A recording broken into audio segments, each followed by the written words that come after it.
Welcome to Men, Menopause, and Miracles, the podcast where midlife women explore who they are becoming and how they want to be seen. A podcast about beauty, identity, and the quiet confidence that comes with midlife. Here we talk about men, hormones, beauty, identity, desire, and the everyday moments of clarity that arrive when your inner life and outer expression finally start to align. I'm Suzanne, your host and your midlife wingwoman, and I am here to help you feel at home in yourself, in your body, and that version of you that's emerging now, especially after the shifts or shakeups in what tend to mark midlife. This is a place for women in midlife reconnecting with their intuition, refining their identity, and choosing alignment over expectation. And yes, we invite men into these conversations too. This is episode 38. Me and my shadow. Okay, so let's set the mood. This episode I want it to be a fireside conversation with the parts of us that prefer candlelight to the spotlight. It's winter, the days are shorter, we're inside more, and winter heartbreak, stalled dreams, or career pivots don't create the shadow, they reveal it. And then you add perimenopause or menopause to the mix, and it can feel like a dimmer switch on daylight of certainty.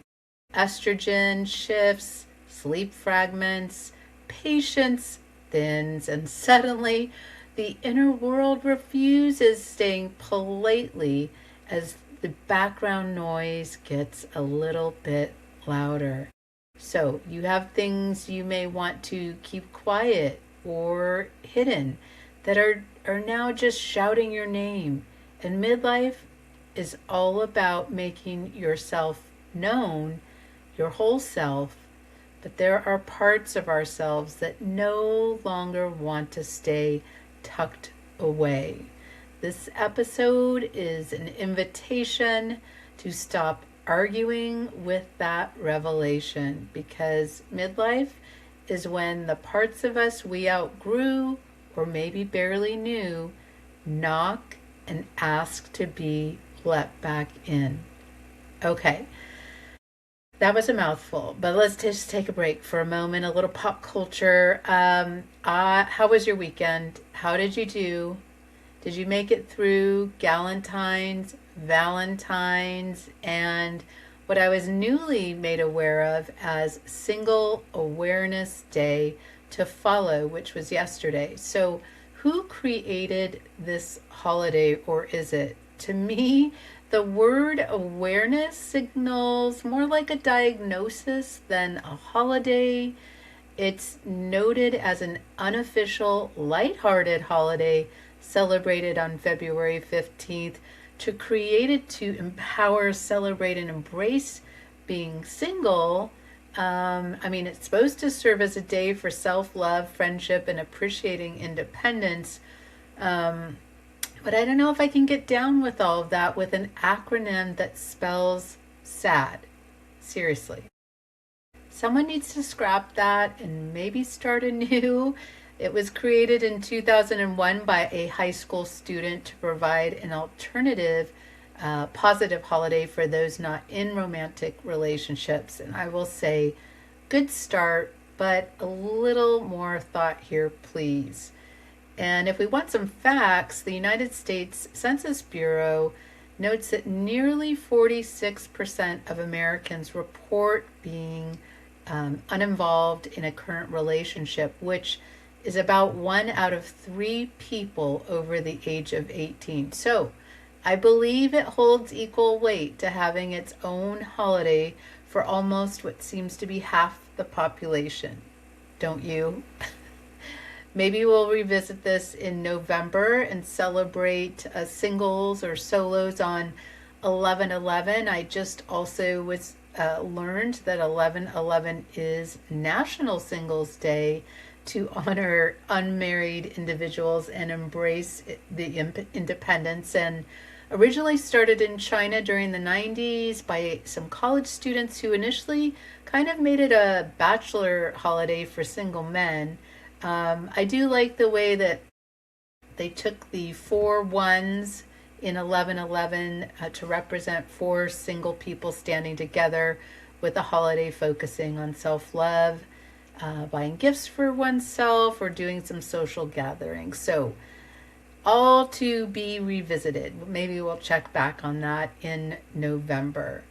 And so this weekend I saw the movie Wuthering Heights in the theaters with a couple of girlfriends. It's a tragic love story. No Hallmark feels here. What struck me was how it reflects what happens when people don't know how to hold love without losing themselves. There's brokenness, grief, the quiet devastation of love that could have been great but wasn't. And not because it lacked intensity, but because the circumstances and the inner lives didn't align. When people haven't experienced healthy love, shadows surface. You see desperation, you see dismissal of oneself or another, you see shutting down instead of staying present. Ringing any bells? It had me reflecting on my shadows for sure, and what's below the surface. And if I'm being honest, there are parts of me I only meet when things slow down or slightly fall apart. And as women, especially midlife women, we already know the shadow. We've been negotiating with it quietly for years. So today, let's both become a little more shadow aware. And let's start with where the shadow shows up. So some moments in your life where the shadow may tend to surface is heartbreak, divorce, career pauses or entrepreneurial limbo, physical changes or challenges, aging, libido shifts, long nights of doubt where certainty used to live. The shadow holds not just pain, but the selves that really never got any airtime. The woman who swallowed her anger to keep the peace, the creative self postponed for practicality, the body wisdom ignored in favor of endurance, the grief that was handled but never held. The shadow as a part of us that learned to be quiet so we could survive. And that stings a bit. I have definitely done life on survival mode. So when the shadow then starts asking for your immediate attention, it could show up as nighttime anxiety, and grief over small things, irritability that feels out of character, longing that doesn't have a name yet. Let's normalize this part of the human experience, your experience. This is not regression. Nothing is going backward. It's backward. It's integration. And what the shadow actually wants is not answers, not domination. The shadow is a messenger that refuses to email. It wants some interaction, some connection, communication, maybe a hug. It often wants to be acknowledged without being judged, to tell the truth about exhaustion, envy, fear, or regret, to reclaim the parts of strength that were locked away with pain. That's so good. Love that. So how to wait for, let's say, spring, more light without forcing it. This is where miracles live quietly. Spring is not summoned by grinding harder. It arrives when the soil has done its work, when I can sit with my shadow side, and then it becomes fertile ground. Not always because there's complete healing, but because I'm honest with that part of myself. I'm accepting, I'm welcoming. So let's talk a little bit about befriending our shadow and not battling it. Let's bring it in, our shadow side. Many women have spent, again, decades probably, if you're anything like me, just to teensy weensy, managing it, coping with it, pushing through. So I'm going to suggest we take a different posture in midlife. No longer for survival, but to thrive. Let's listen instead of fix. Let's keep curiosity about these areas of ourselves instead of inflicting self-criticism. Rest as an act of courage. Rest is also an action. Yes, for those always in a to-do state, it is both a noun and a verb. And slowness, or let's say slowing down, as wisdom and not failure. I like to think of this as space to put all of your hard-earned wisdom instead of skipping past it. The shadow softens when it's no longer treated like a problem to solve. And so do we. So, spring doesn't ask women to snap back, glow up, or hustle their way forward. Okay, maybe some Instagram and TikTok voices do, but what do you want? What wants to grow now that you're done performing? Are you? Or are you? That's midlife as initiation, not interruption. And here's a little reflective part of our podcast. Let one or two of these find you where you're at today. So if you're stuffing, hiding, or bypassing your shadow self, you may ask, what part of me only speaks when things get quiet? What pain have I been carrying like a badge instead of a wound? If my shadow had a voice, what would it ask me to stop pretending about? What season am I actually in, not the one I think I should be in? What emotion am I tired of apologizing for, managing, or explaining away? What version of me is asking to be included, not corrected? Think about spring and what you want to see bloom as we gain more sunlight. And here's some question prompts here just to reflect on. Again, take one or two that really stick with you. What does my body know that my mind keeps interrupting? What part of me feels more present in this season?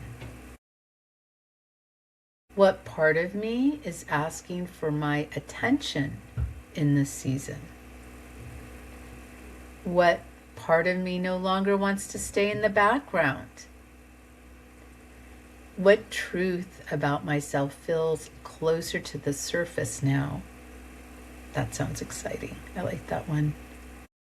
What part of my story is ready to be acknowledged rather than improved? And what does my body want me to notice before I rush to interrupt it? If I look back at my life, one thing I know for sure is I can handle anything that comes my way and come out on the other side okay. I've gone through many seasons, including winter and spring, and so have you. And here's a simple invitation, not a solution. Tonight, don't banish your shadow, sit beside it. You might discover it has been keeping watch while you're busy becoming someone or something else. And then let silence breathe for a beat. Podcasts rarely do that, so it's my hope that it will feel intimate. Allow your shadow to have a place in your life and get to know her. And before you go, here's your reminder: you don't have to have it all figured out to be exactly where you're meant to be. Midlife is a season of refinement, of choosing what fits, what feels true, and what reflects who you are now. Try something on, leave something behind. You're allowed to make it up in ways that feel aligned, beautiful, and fully yours. Be sure to like, subscribe, or follow so you're notified when new episodes drop every Monday. You can also find Men, Menopause, and Miracles on YouTube now. And if this episode stirred something you'd rather not sit with alone, I do offer one-on-one coaching currently and have a seasonal package called 6 Sessions to Spring, just designed to support you through this in-between space and help you prepare gently and intentionally for what you want to grow next. And if you're curious, you can email me at yourmidlifewingwoman@gmail.com and I'll share more details. The package includes 6 one-on-one 1-hour sessions and is $6.99. And today, if the reflection reminded you that you get to choose how you show up in this season, in your body, in your beauty, in your life, consider sharing it with a friend who might need that gentle nudge. I'm Suzanne, your midlife wingwoman, and this is Men, Menopause, and Miracles. Take good care of yourself, and I'll see you next week. Bye for now.